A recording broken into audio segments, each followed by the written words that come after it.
अरब जो बहुत ज़हीन लोग थे वो इस बेजान बुत की परस्तिश में कैसे लग गए।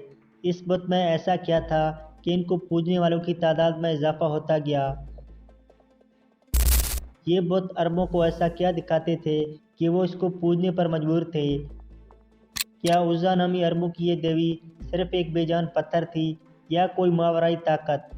इस वीडियो में हम ज़माने जाहिलियत के अरबों की अजीम बुत उज़्ज़ा की तारीख और अंजाम को जानेंगे।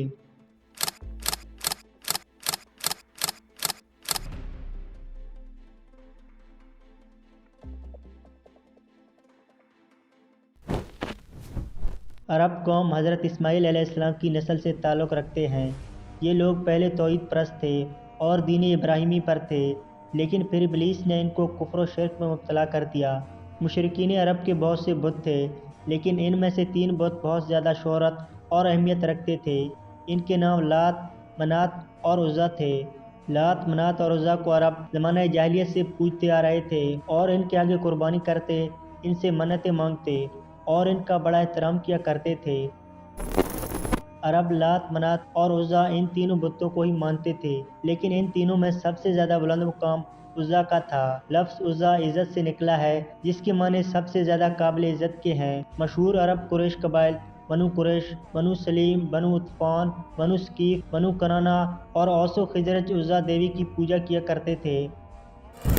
मौर्रखीन ने लिखा है कि लात, मनात और उज़्ज़ा तीनों बहनें हैं, जबकि कुछ ने लिखा है कि लात और मनात बहनें हैं और उज़्ज़ा इनकी माँ है।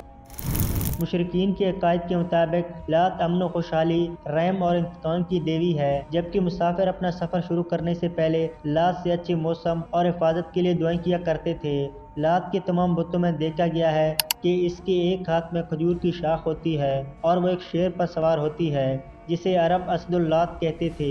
मनात को इज़्ज़त, दौलत और मौत की देवी माना जाता है, जबकि उज़्ज़ा ज़माने जाहिलियत का एक अहम बुत था जो तैफ के नज़दीक रखा गया था और कुरैश इसको बहुत ज़्यादा अहमियत देते थे। कुरैश खाना काबा के गिर्द तवाफ के वक्त भी इन बुतों के नाम का नारा लगाते थे। दरअसल लात, मनात और उज़्ज़ा के 3 बुत खाना काबा में भी रखे हुए थे, लेकिन ये अलामती बुत थे। असल बुत जिनके मंदिर बने हुए थे वो ज़ाते अरक के इलाके में थे, जहाँ अरब के दूर दराज इलाकों के लोग आकर इनकी ज़ियारत करते थे और चढ़ावे चढ़ाते थे। इन बुतों के सामने कुर्बानी गाह भी थी, जहाँ जानवरों को ज़िबा किया जाता। अरब ये मानते थे कि ये देवियाँ नऊज़ुबिल्लाह अल्लाह की बेटियाँ हैं।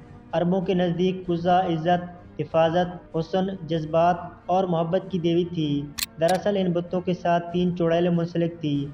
ये शैतान औरतें होती हैं, यानी मादा शैतान। इन बुतों की इबादत और लोगों को इनकी देखभाल के तरीके सिखाने के लिए मंदिरों में पुजारी होते थे, जो लोगों को गुमराह करते और इसके एवज़ बुतों पर चढ़ावे की चीज़ों को खुद समेटते थे।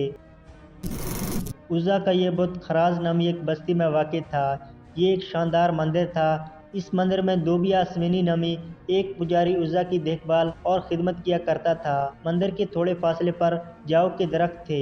अरबी में इस दरख्त को असल कहते हैं। ये एक सहराई दरख्त होता है जो उजाड़ और बंजर शहरों में पैदा होता है। जाओ के इस दरख्त पर उज़्ज़ा का बसेरा था। इस बारे में किसी को भी नहीं इल्म था कि उज़्ज़ा की जिस बुत की पूजा की जाती है वो एक शैतानी ताकत है जो इस दरख्त पर रहती है। जब भी इस पर चढ़ावे और मन्नतों के लिए आते तो वो चुड़ैल मंदिर के बुत में दाखिल होकर बोलती थी और शैतानी कुव्वतों से लोगों के मसले भी हल कर दिया करती। इस तरह इसका आका इब्लीस इसकी कारकर्दगी पर खुश था। जब अल्लाह ने आखिरी नबी मोहम्मद सल्लल्लाहु अलैहि वसल्लम को मबूस फरमाया और आपने अल्लाह के हुक्म से मक्का फतह किया, तो कुछ दिनों बाद बुतों की शामत आ गई। खाना काबा में रखे हुए बुत तोड़े जाने लगे और असल सच्चे रब का नूर चमकाने लगा। खाना काबा से बुतों को हटाने के बाद मुख्तलिफ देहातों और बस्तियों में बने मंदिरों के बुतों की शामत आ गई। नबी करीम सल्लल्लाहु अलैहि वसल्लम ने हर छोटे बड़े बुत को तोड़ने का हुक्म दिया। मुअर्रिखीन का कहना है कि फतह मक्का के मौके पर मनात के बुतों में से एक बुत को मुशरिकीन ने बहुत राजदारी से अरब से निकालकर सरजमीन हिंद की तरफ रवाना कर दिया और मौजूदा हिंदुस्तान के गुजरात में पहुंचा दिया गया, जहां इस बुत को मंदिर में मुंतकिल कर दिया गया, जिसे सोमनाथ मंदिर के नाम से जाना जाता है। महमूद गजनवी ने 450 सालों बाद हिंदुस्तान पर हमला करके इस बुत को तोड़ दिया था। जब मक्का के तमाम बुत तोड़े जा चुके तो 15 रमज़ान को नबी सल्लल्लाहु अलैहि वसल्लम ने हज़रत खालिद बिन वलीद को बुलाया। انسانی تاریخ کا سب سے قابل ترین جرنیل حضرت خالد بن ولید کو عزا کی تباہی کا مشن سونپا گیا۔ آپ صلی اللہ علیہ وسلم نے حضرت خالد کو حکم دیا کہ وہ عزا کے مندر کے قریب 3 جاؤ کے درختوں میں سے ایک کو جا کر کاٹ دے۔ لہذا خالد بن ولید آپ صلی اللہ علیہ وسلم کا حکم پر خراز بستی میں پہنچے۔ حضرت خالد تیسرے درخت کے قریب گئے، اسے کاٹنے کی نیت سے پہنچے تو اچانک عزا نامی چڑیل آپ کے سامنے ظاہر ہو گئی۔ وہ ایک خوفناک صورت والی برہنہ عورت تھی۔ وہ شعلہ برستی آنکھوں سے حضرت خالد کو گھورنے لگی۔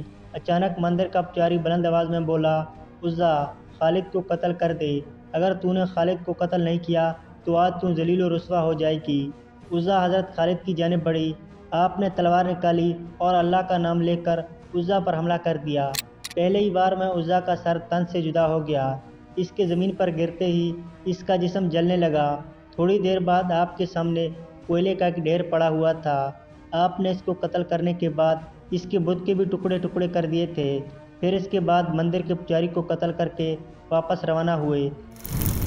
آپ نے واپس جا کر سارا واقعہ نبی صلی اللہ علیہ وسلم کو سنایا۔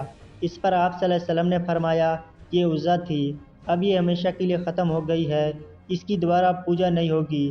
اور اس طرح صدیوں تک پوجے جانے والے اس شیطانی طاقت کا خاتمہ نبی صلی اللہ علیہ وسلم کے حکم سے سیف اللہ حضرت خالد بن ولید کے ہاتھوں سے ہوا۔